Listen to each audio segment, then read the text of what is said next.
kuhusu hii fomu ambayo nimetoka kuichukua. Actually ni kwa ajili ya chama cha ngumi za kulipwa mkoa wa Tanga. Kwa nafasi ya mwenyekiti iko pale.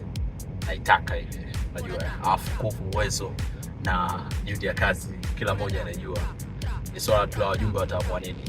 Nakumbuka back in the days, miaka gani sikumbuki, lakini nishakuwa green card mkoa, walinzi fulani wa chama fulani, sparring stage nini wakati wa concert zao, watu wa siasa na vitu kama hivyo, mpaka baadaye tukagundua kwamba sisi sio watu wa chama.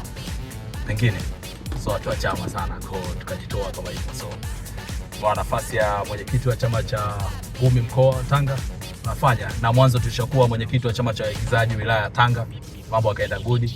Tushakuwa shakaimu nafasi ya mwenyekiti chama cha waigizaji mkoa wa Tanga, mambo yakaenda good. Na kizuri kuhusu kuwa mwenyekiti ni kwamba sio lazima unajua kila kitu, isipokuwa wewe unajua kutumia mikono ambayo inakuzunguka. Unajua, mimi najua jinsi ya kuitumia mikono ambayo inanizunguka. Haijalishi atakuwa nani, namjua au simjui, namfahamu au simfahamu, nitajua jinsi ya kuchezesha.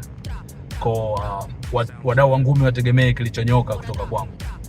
Wasisite muda utakapofika kufanya uchaguzi kunichagua mimi, Ghost wa Ghost of Vibe.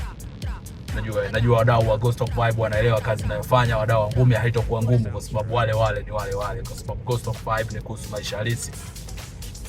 Naombeni kura zenu muda ukifika. Amani kwako.